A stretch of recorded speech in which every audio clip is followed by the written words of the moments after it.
cabinet, storage.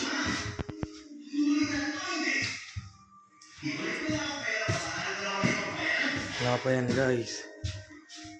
Yan pala nag-finish namin.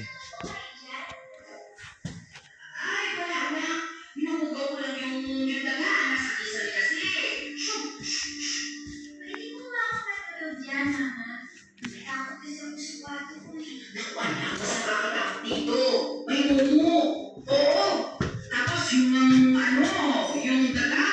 Pakakagatin ka na lang sa kaya nito. Guys. Sige na, punta ka sa kwarto mo.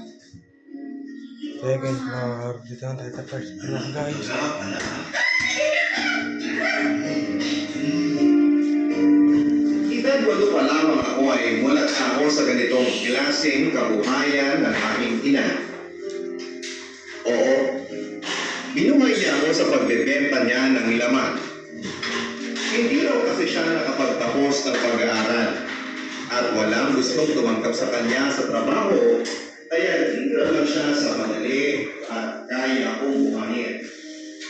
Palibhasa ay wala akong ama na makakasama niya para tulungan siya buhayin ako.